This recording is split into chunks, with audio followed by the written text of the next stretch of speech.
London, 1675. The Puritan government of Oliver Cromwell has collapsed. 15 years earlier, the exiled Charles Stuart had been restored to the throne as King Charles II. We are in that period known as the Restoration.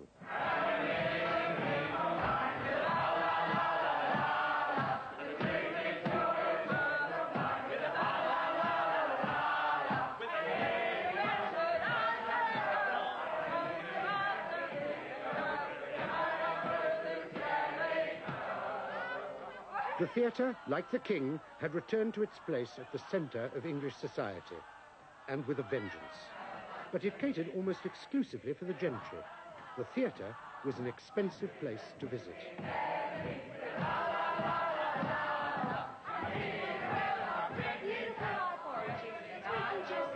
Divert yourself with that vizard meantime. Some whore I worship, or a chambermaid dressed in her latest old clothes. The audience went as much to be seen as to see.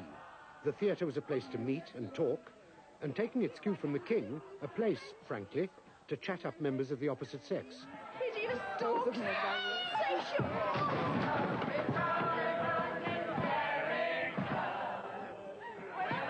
After a period of repression, the new reign was a signal for exuberance, energy, and unaccustomed freedom.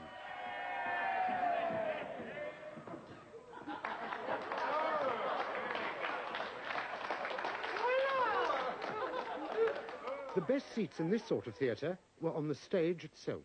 Who have we here? Pinchwife! Do you like me clothes? The actors had a hard time of it, and often the stage manager had to intervene.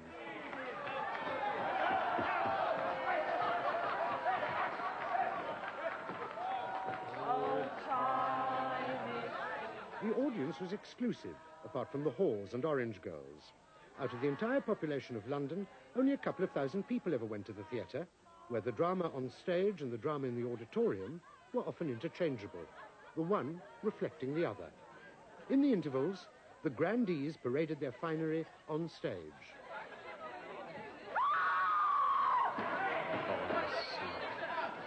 And indeed, the play often had to take second place to what was happening elsewhere in the theatre.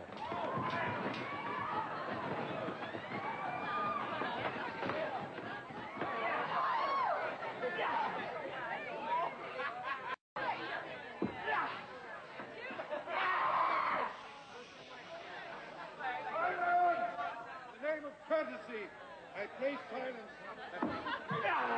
May continue her role.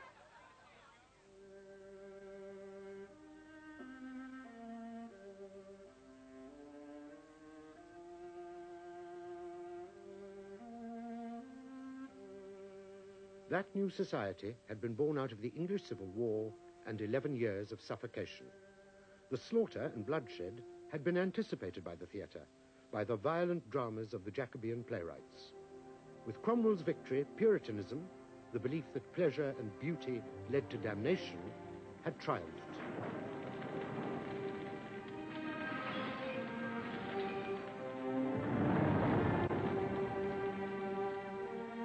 Playhouses had been closed, the arts suppressed, any expression of enjoyment had been equated with sin. And Puritanism, of course, still lingers in some sections of society to this day, and the theatre is one of its favourite targets. It's still denounced in the press and prosecuted in the courts.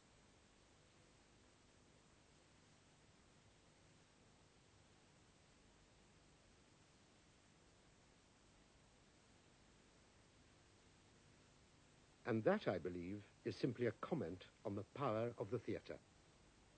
But in 1660, with the end of Cromwell's Commonwealth, Puritanism was to suffer a severe blow. Charles II returned to England from France and ascended the throne in triumph. All society, from the King down, ran riot.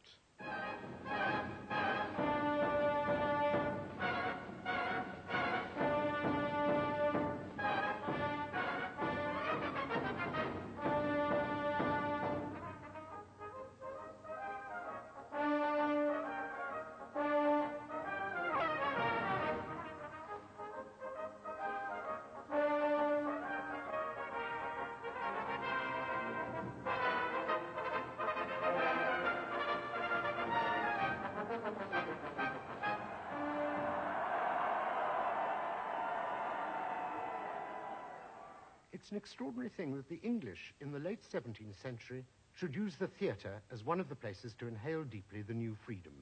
Because don't forget that only 20 years before, the theatre had been strewn with the blood and guts of the Jacobean plays or reduced to the visual extravaganza of the court masque. And those court entertainments had developed in other ways in countries not afflicted by civil war. In France, for example, Louis XIV, the future Sun King, had loved the dancing best of all. And France was the first country to recognize the art of ballet. The Italians, on the other hand, had preferred the singing, and so contributed to the development of opera. But the English, after the King's return, went back to their first love, the theatre. And it was to be another golden age, known simply as the Restoration.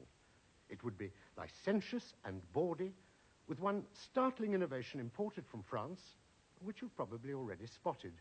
And it was an innovation that was to transform the acting profession. And here is how it was introduced, with a specially written prologue. I come, unknown to any of the rest, to tell you news. I saw the lady dressed. The woman plays today. Mistake me not. No man in gown or page in petticoat. 'Tis possible a virtuous woman may abhor all sorts of looseness, and yet play.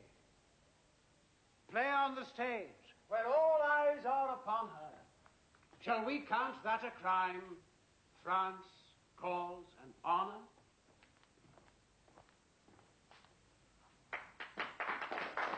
And how do you like her?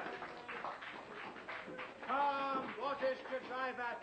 She's the same thing in public as in private, as far from being what you call a whore as Desdemona immured by the Moor. Yes, actresses on the English stage for the first time, because, of course, until the Restoration, all female roles had been played by men. And actresses contributed a great deal to the sense of liberation. The theatre was at the very heart of the vitality that characterized the new reign. The king loved to go to the theatre. There, he could make sexual assignations and enjoy himself. It was something he'd learned to do during his exile in France. There he'd seen actresses on the stage, and there the nobility actually visited the playhouse, a habit King Charles was to encourage and to continue. Not that the English nobility needed much encouragement, because all Restoration society, from top to bottom, saw itself reflected on the stage as if in a mirror, and that was much to their liking. The Country Wife by William Wycherley is a good example of society mirrored on the stage. And it's worth watching how the plot develops in a series of comic encounters. Pinchwife has returned to town with a pretty country girl as a wife. But because he fears for her virtue, he keeps her hidden from the town rakes, especially Horner. The next thing that is to be heard is thou art a cuckold. Insupportable lady. But I did not expect marriage from such a whore master as you. One who knew the town so much, and women so well. Why, I have married no London wife. Oh, that's all one. That grave circumstance. And you'll notice that in these Restoration comedies, the names of the characters describes them. So you get Pinchwife, Lady Fidget, Mincing, and even Horner. At least we are a little surer of the breed there. Know what her keeping has been, whether soiled or unsound. Come, I've heard of a clap gotten in Wales. Anything out of fashionable London was derided and mocked, usually by the town wits. Their repartee was very much part of the style of these plays. But her modesty. Homely, wholesome, housewifely, that's all. But prithee, was not the way you were in better? Is not keeping better than married? Pox on, the jades would dupe me. I could never keep a whore to myself. So then you only married to keep a whore to yourself. Women are like soldiers, made constant by good pay, not by oaths and covenants. Therefore I advise my friends to keep rather than marry, since, too, I find by your example it does not serve one's turn. For I saw you yesterday at the theatre in the 18-penny place with a pretty country wench. You see my wife there. I sat there that she might not be seen. I warrant 'twas his wife. which he seated there out of sight. For he's a cunning rogue and understands the town. Hell and damnation, I am undone. Was it thy wife? She was exceeding pretty. I was in love with her at that distance. You are like never to be nearer to her. Your servant. Nay, it shall not go. I must. I have business at home. To beat his wife. He's jealous of her. 'Tis hard to find an old whoremaster without jealousy.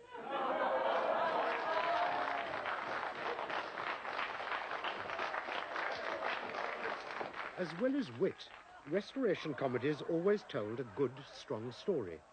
Here, Pinchwife's knowing sister chaperones the young bride, Marjorie, the country wife of the title. He says he will not let me go abroad for fear of catching the pox. Fie! The smallpox, you should say. But here comes your husband. Oh, dear, dear Bud, welcome home. Why look thou so fropish? Who is Nander thee? You're a Fool! And so she is, for crying for no fault. Poor tender creature. What? You would have her as impudent as yourself. As errant a jill flirt, a galler, a magpie, and to say all, a mere notorious town woman. Why, pray? Who boasts of any intrigue with me? What lampoon has made my name notorious? I keep no company with any women of scandalous reputation. No, you keep the men of scandalous reputations company. Would you not have me civil? Answer them in a box at the plays, in a drawing room at Whitehall, in St. James's Park, Mulberry Garden. Ho, ho! Do not teach my wife where the men are to be found. I bid you keep her in ignorance as I do. I've been angry with her, but she will tell me nothing of the town. So I ask her a thousand times. Players, when I came in, you are her encourager in such discourses. Nay, Bud, she chid me just now for liking the player man. Nay, if she be so innocent as to own to me her liking them, there is no hurt in it. My dear, you must love me only, and not be like the naughty town women who only hate their husbands and love every man else. Love plays, visits, fine coaches, fine clothes, fiddles,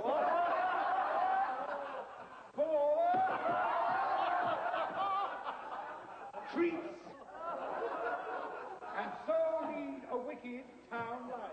Nay, Bud, if to enjoy all these things be a town life, London is not so bad a place, dear. How? If you love me, you must hate London. The fool forbid me discovering to her the pleasures of the town, and now he's setting her agog upon them himself. Oh, pray, Bud, let's go to a play tonight. Please, I won't. Why, love? First, you like the actors, and the gallants may like you. What? A homely country girl? No, Bud. Nobody will like me.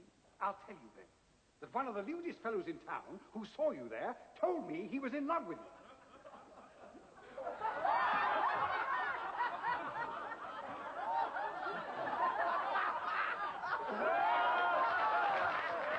Having been enticed, Marjorie puts pressure on her husband. Pray, Bud, let's go to a play tonight. Faith, not that I care one pin for what they say there, but I love to look on the player man. And I would see if I could the gallant you say loves me. That's all, dear Bud. That's all, dear Bud. Come, let's go abroad before 'tis too late, for I will go, that's flat and plain. So, the obstinacy already of a town wife. And I must, while she's here, humor her like one. Oh, sister, how shall we do that she may not be seen or known? Let her put on a mask. A mask makes people more inquisitive, and her shape, stature, habit will be known. And if we should meet Horner, he will be sure to take acquaintance with us. Must wish her joy. Talk to her, kiss her, leer upon her. And the devil and all. Nay, shall we go? For the exchange will be shut, and I've a mind to see that. I have it. I'll dress her up in the suit we are to carry down to her brother. Nay, I know the town tricks. Come, we'll go dress her.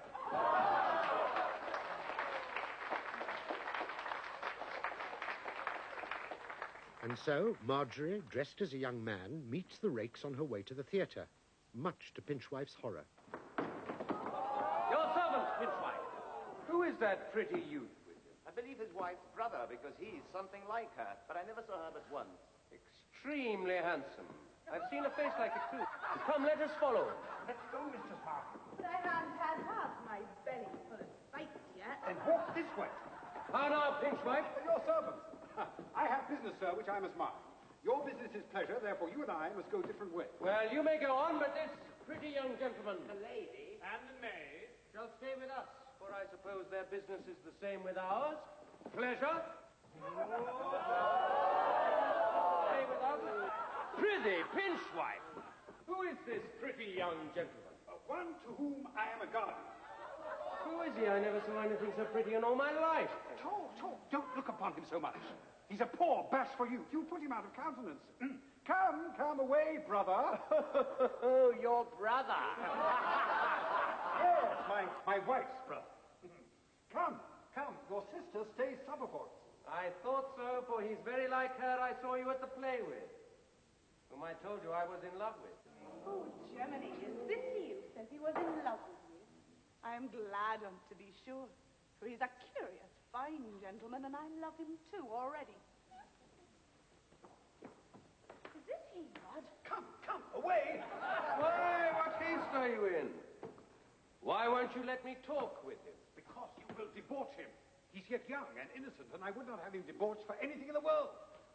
See how she gazes on him, the devil. Let us torment this jealous rogue a little.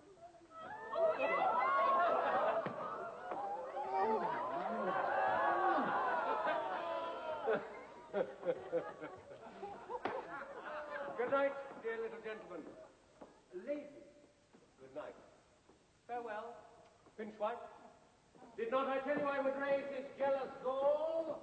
Sexual desire at its most coarse and direct. Yet one cannot help feeling that Wycherley, himself deeply influenced by Molière, disapproved of the new morality. Stay, hold. Where? How? Whither? He's only gone with the gentleman who will give him something. Something? Oh, something with a pot. Where are they? Certainly, the new theatrical freedom in the first years of Charles II's reign was regarded as dangerous. Soon after the King's return, that danger was pointed out by, among others, Thomas Killigrew, who favoured some sort of control over the theatre. He suggested that the King issue patents, licenses, to 2 London theatres only, and that those theatres would be answerable to the Crown. One of the licenses went to Sir William Davenant, Inigo Jones's former collaborator. The other, surprise, surprise, went to the man who thought of the whole idea in the first place, Thomas Killigrew. But what sort of theatres was the new age to need? Shakespeare's Globe had become tenements during the Puritan Commonwealth, and many of the other theatres had been demolished. The circular concept of Shakespeare's Globe was swept away, but with memories of Inigo Jones, the covered London playhouses, and the French tennis courts, they started building a new kind of theatre. This is a real tennis court at Hampton Court Palace, and it gives you an idea of the sort of building Davenant converted to theatrical use in Lincoln's Inn Fields. It was convenient and probably cheap. It was as if Shakespeare's stage was squeezed into the tennis court shape. The audience sat at one end, and the actors performed at the other. And this is what evolved. Under the light of 2 great chandeliers, the actors played on a deep platform set in front of a proscenium arch, behind which a set was built. The audience, although close to the stage, viewed the play as though looking at a framed picture.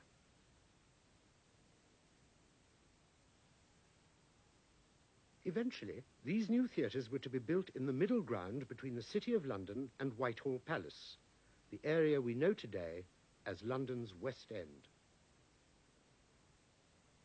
And these are some of the theatres that occupy that ground today. The quality of that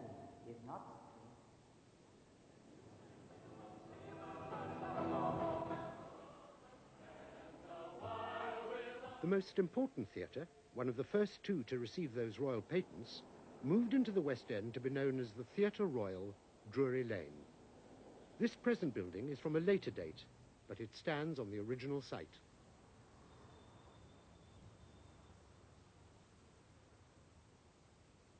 No theatre building survives from the late 17th century, but it is possible to get an idea of the layout of a Restoration playhouse by going to the north of England and looking at a theatre of a slightly later date, the Georgian Theatre in Richmond, Yorkshire.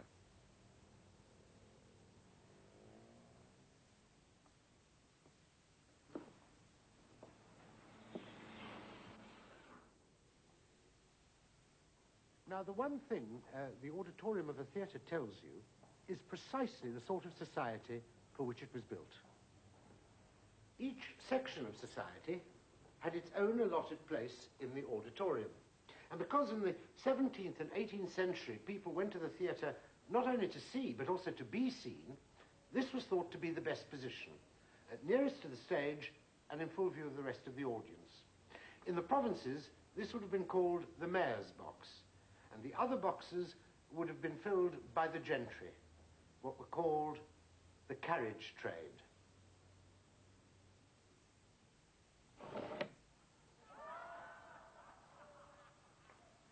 This was called the servants' grill. The poor servants had to come early to reserve seats for their masters, but then they weren't allowed to watch the performance. So they had to stand out here, and this grill was used for communication. But I expect if the play was good enough, they wouldn't have been able to resist watching.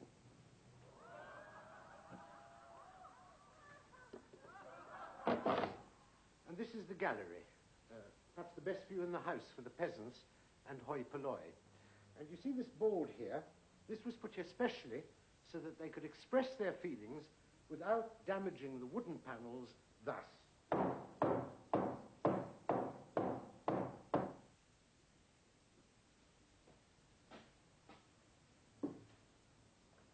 And this is the pit. Here sat the squires, the sharpers, the halls. So all sections of society had a place in this sort of theatre, and they talked, and they commented, and they shouted out at the actors. Now, in the Restoration, out of this inventive argument and involvement of the audience, grew a new theatrical creature who sat here in the pit. A creature whom the people of the theatre have ever since regarded with suspicion, caution, on rare occasions awe, but most frequently with hatred. I mean, of course, the critic. Shame. Folly. Odious. Absurd. Nauseous.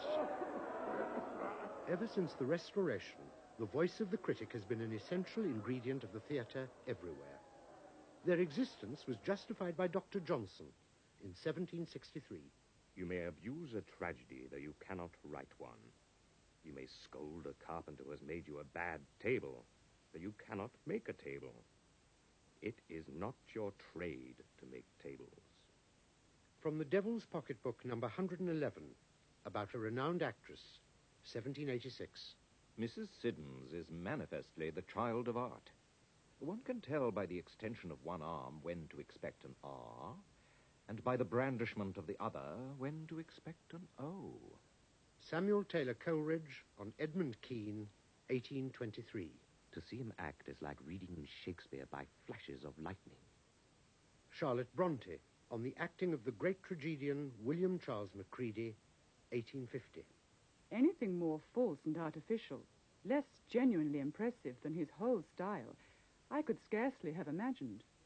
Bernard Shaw on Henry Irving, playing an 86-year-old veteran of the Battle of Waterloo, 1895. Enter Mr. Irving in a dirty white wig, toothless, blear-eyed, palsied, shaking at the knees, stooping at the shoulders, incredibly aged and very poor, but respectable. He makes his way to his chair and can only sit down, so stiff are his aged limbs, very slowly and creakily. This sitting down business is not acting. The call boy shall do it. Just after the First World War, the American critic George G. Nathan summed up J.M. Barrie's work. The triumph of sugar over diabetes. Dorothy Parker on Katharine Hepburn in the 1920s. She ran the whole gamut of emotions from A to B. James Agate on Chekhov's The Cherry Orchard, 1925. I am always being asked which is the best play in London. This is. For the highbrow? Yes, and for the butcher, baker, and candlestick maker as well. I suggest that The Cherry Orchard is one of the great plays of the world. Kenneth Tynan on the performance of Donald Wolfett and Ernest Milton in a play about Jesuits, 1956. I shall long recall these two expert players stealthily upstaging each other for the greater glory of God. But the role of the theatre critic is not just to damn or praise. He has another equally important function, to give a longer and more detailed account for the benefit of those who weren't present. Ronald Brydon in 1964 on Laurence Olivier. He came on smelling a rose, laughing softly with a private delight. Barefooted, ankleted, black. He'd chosen to play a Negro. The story fits a true Moor better, one of those striding hawks, fierce in a narrow range of medieval passions. But Shakespeare muddled, giving him the excuse to turn himself into a coastal African from below the Senegal. Dark, thick-lipped, open, laughing. The hands hung big and graceful. The whole voice was characterized, the O's and A's deepened, the consonants thickened with faint, guttural deliberation. Spite my services which I have done, the Signory shall out-tongue his complaints. It is yet to know. He sauntered downstage with a loose, bare-heeled roll of the buttocks. Came to rest, feet splayed apart, hip lounging forward. The makeup, exact in pigment, covered his body almost wholly. An hour's job at least. It could have been caricature, an embarrassment. Instead, after the second performance, a well-known Negro actor rose in the stalls bravoing. The words of a critic, Ronald Brydon, describing one of the greatly acclaimed performances of our time, Laurence Olivier as Othello.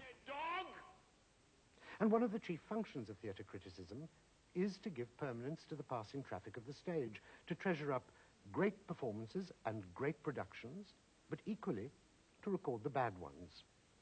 Unfortunately, today, theatre critics are inclined to neglect this aspect of their work. They seem to want to make literary rather than theatrical judgments.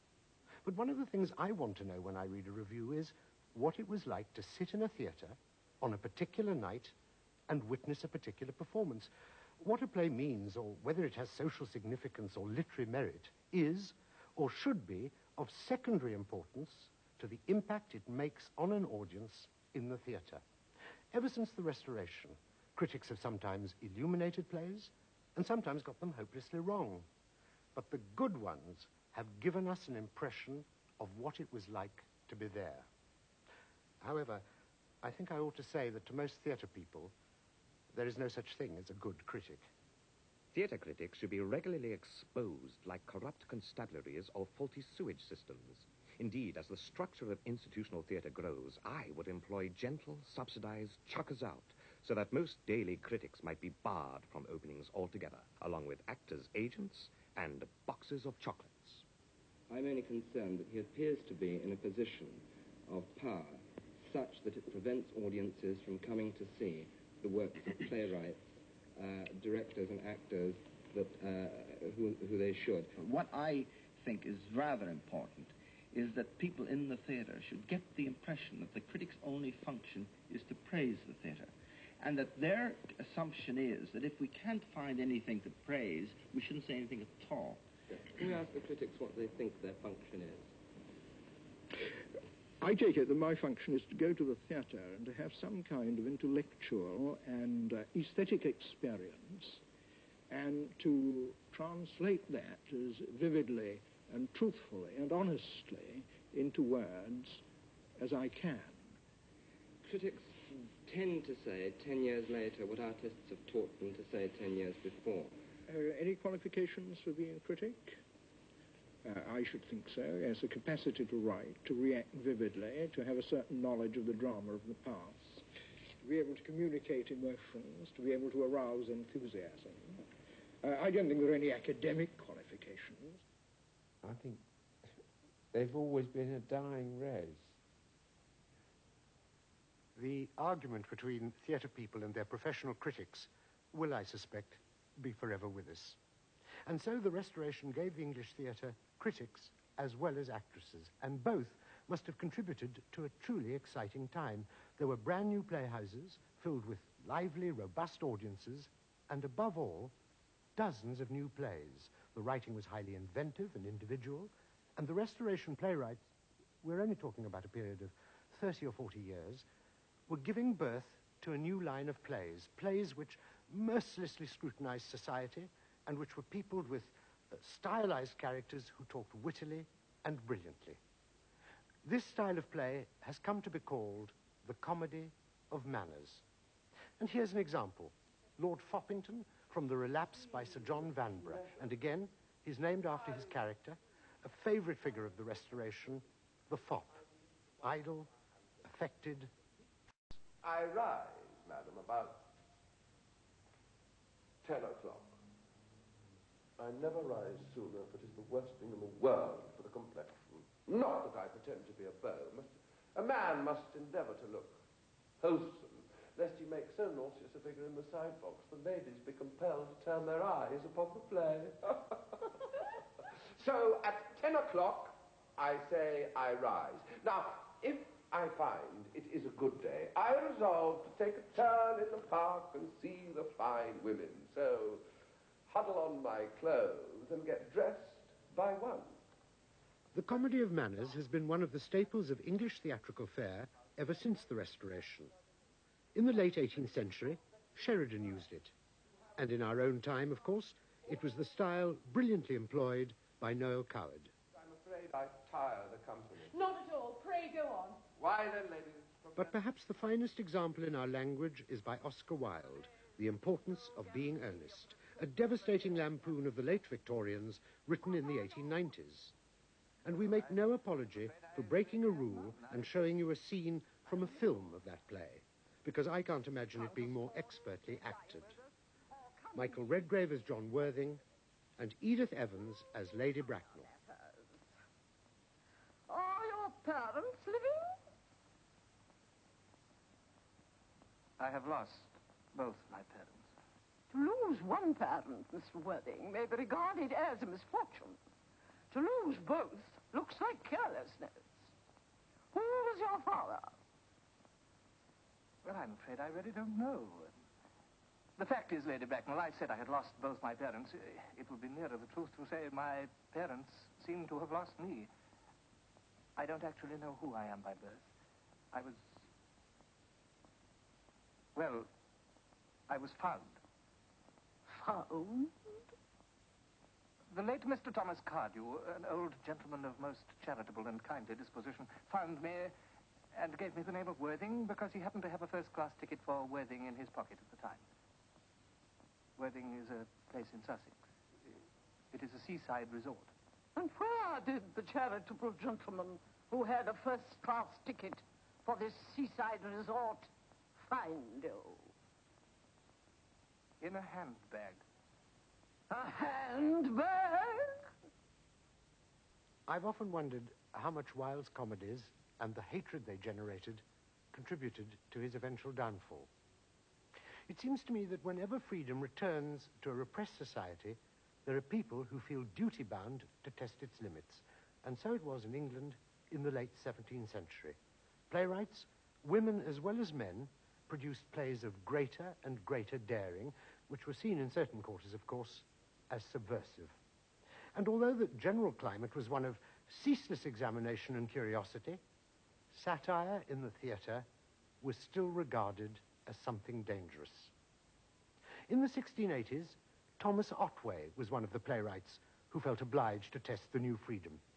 In his play, Venice Preserved, he ridiculed Lord Shaftesbury, the Lord Chancellor, the highest legal officer in the land. Then let me exclaim with the poets, show me a case more pitiful who can, a standing woman and a falling man.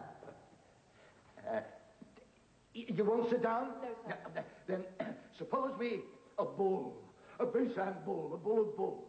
Any bull that's up my head with my brows thus bent and I... Well,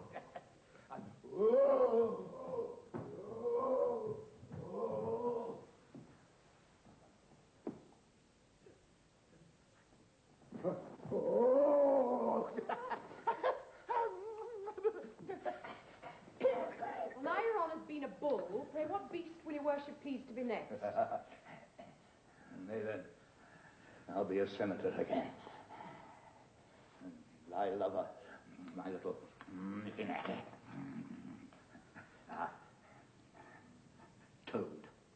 Toad. Spit in my face, Knacky. Spit in my face a little. Come, spit a little bit.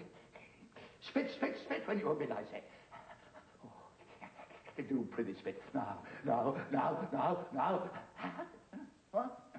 You won't spit? Then I'll be a dog. A dog, my lord? Aye, a dog. And I'll give thee this t'other purse to let me be a dog. To use me like a dog, a little. Hurry, I will. Here it is. Oh, sir, what is do? It can't bite. They must be kicked, sir. You see, kick stuff. With all my heart. Do kick on, kick again. Kick harder yet. Oh, how she kicks bravely.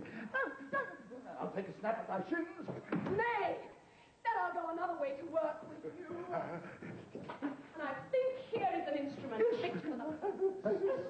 What, fight your mistress, Sirrah? Out of doors to kennel, you dog. Kennel and be hanged. What, bite your mistress by the leg, you rogue?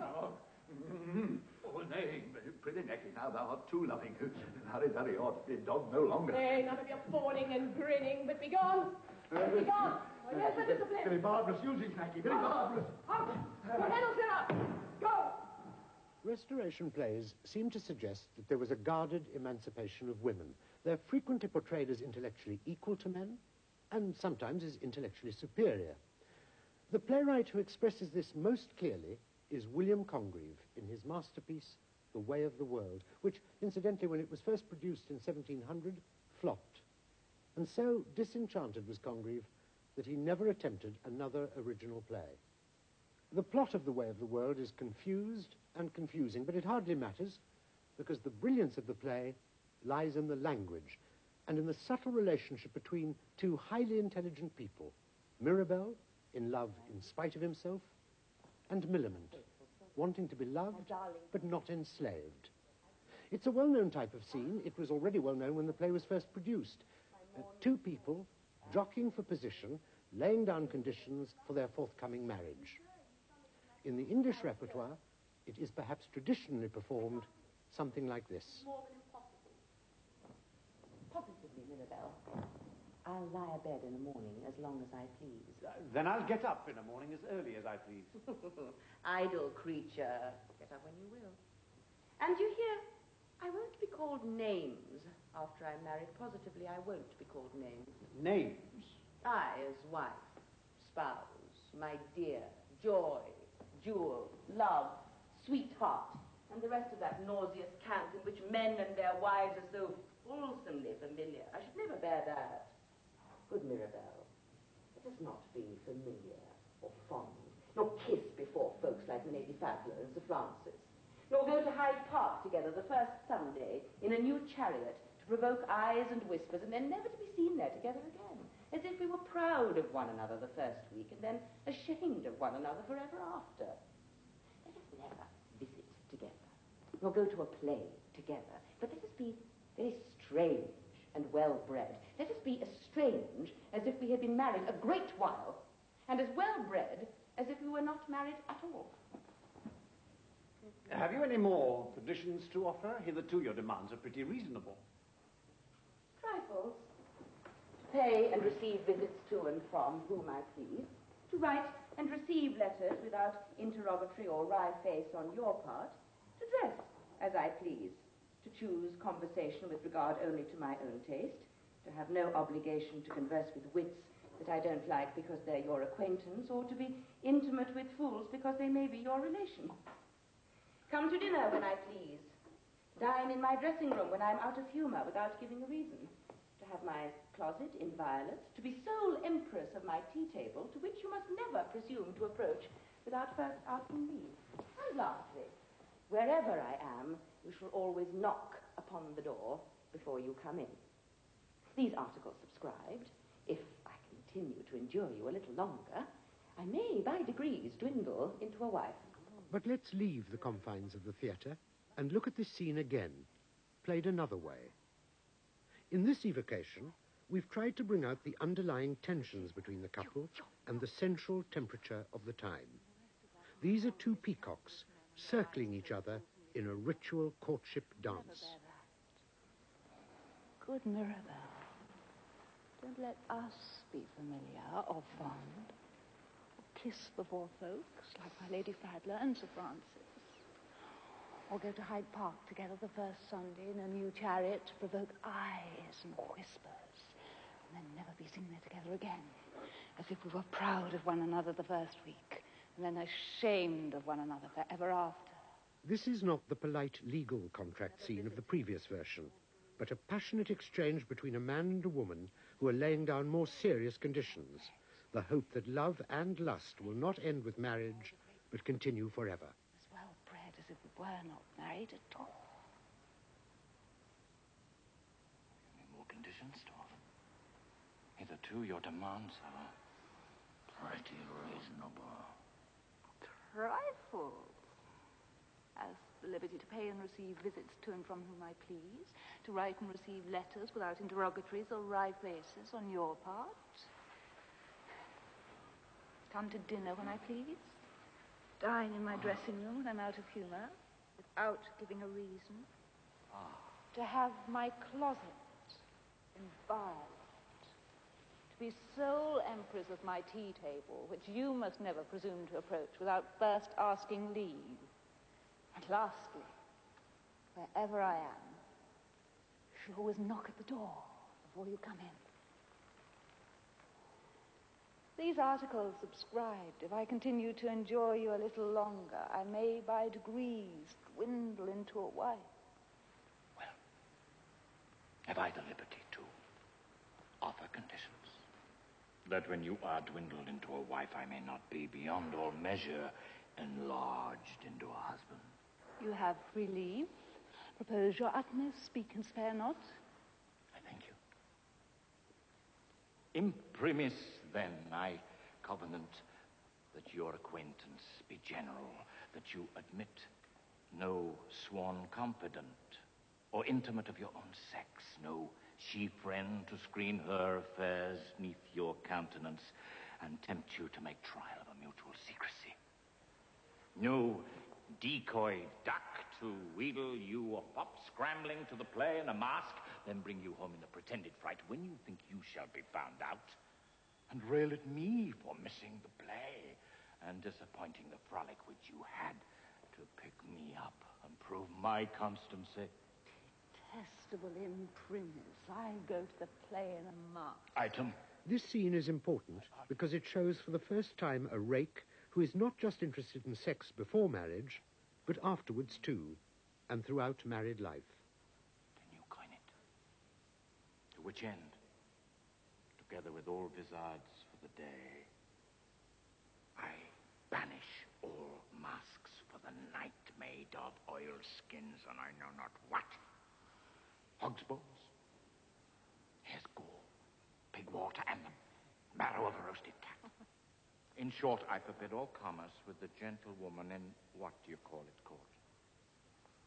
Lastly, to the dominion of the tea table, I submit.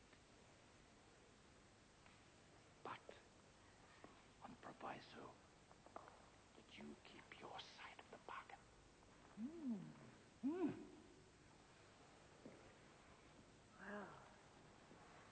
Mirabelle did not prove a good husband. I'm a lost thing. For I find I love him violently. The Restoration playwrights presented two conflicting opinions of women.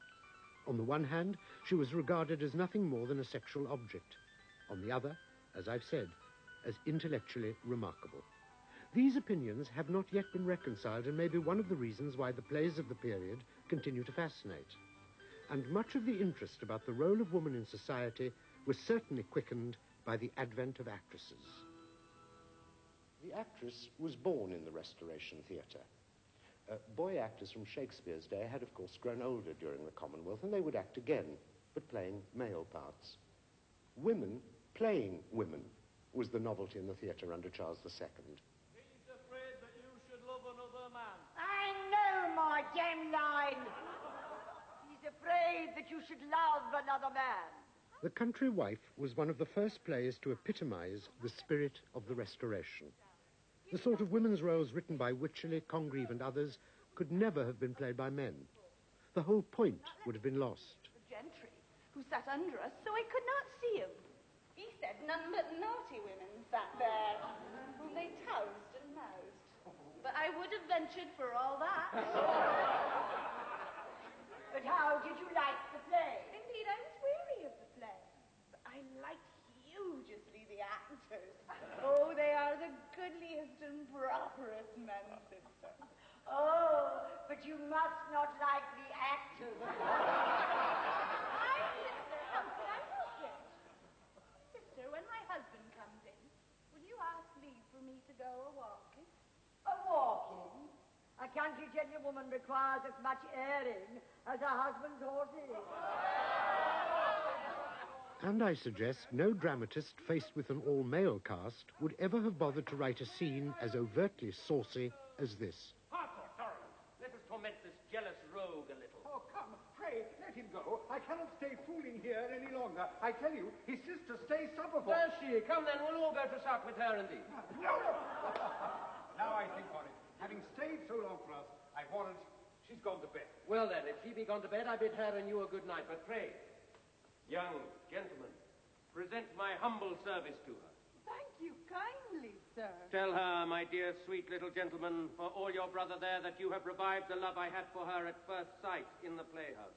Did you love her indeed and indeed? Indeed and indeed. Pray do you tell her so, and give her this kiss from me. And this. And this. But what do you kiss me for? I'm no woman. So there 'tis out. I cannot nor will stay any longer. They shall send your lady a kiss too. Harcourt, darling, will you not? But even though actresses stimulated in various ways the audience and writers, they brought with them one serious drawback with results that were to harm the theatre. Actresses attracted admirers, gossip, intrigue. They engendered a passionate, sometimes unhealthy interest in the private lives of the performers. A fascination with life behind the scenes which has been inherited by modern film and television stars. If a member of the public wanted to be thought of as fashionable, and they usually did, then a knowledge of the backstage rivalries, the squabbles, the bedroom adventures of the female stars was essential. Dr. Johnson was to say to his friend David Garrick, I'll come no more behind your seams, Davy, for the silk stockings and white bosoms of your actresses excite my amorous propensities. Margaret Hughes was thought to be the first actress to take the stage after the Restoration, and she was followed by a host of talented and attractive women. And I'm afraid their female charms were sometimes more highly regarded than their histrionic gifts. The enmity between Kitty Clive and Peg Woffington was legendary. Peg Woffington was renowned for her impersonation of men on stage, what were called breeches parts. On one occasion, she came excitedly into the green room after a loudly applauded performance as Sir Harry Wildair. "By God," she cried, "half the audience think me to be a man." To which Kitty Clive replied, "By God, madam, the other half knows you to be a woman." But I suppose the most famous actress of the Restoration was Nell Gwynn. To describe her as an actress, I've always believed, was doing the profession an injustice. Yet the female playwright of the Restoration, Aphra Behn, dedicated a play to her. But I suspect Nell Gwynn's best performance was as Nell Gwynn, She was illiterate, but obviously clever, the equal of any male. Yet, a wag observed, Nellie was eased of her virginity by Mr. Hart at the same time as Lord Buckhurst sighed for it. But His Majesty carrying off the prize, we must leave her under royal protection. And this sort of salaciousness led to a decline in literary standards. Wit died. And of course it's a recurring theme. There was a Puritan reaction to all the goings-on. A priest called Jeremy Collier launched a broadside called A Short View of the Immorality and Profaneness of the English Stage. Sir Richard Steele, himself a playwright and a critic, joined in, I think regrettably, on Collier's side. And this more sedate reaction led to a different sort of comedy, domestic comedy. Sentimentalism ruled. It satisfied the respectable middle-class taste. And we've seen it before. In ancient Greece, for example, the moment the performer takes precedence over the plays, the writing becomes mechanical and servile. And so in the century, the actor dominated. I have heard of an actor who humorously told his brother comedians that whenever he had a part where the redundancy of the author ran into too great a length in the scenes, he had recourse to a whimsical expedient for the shortening of them.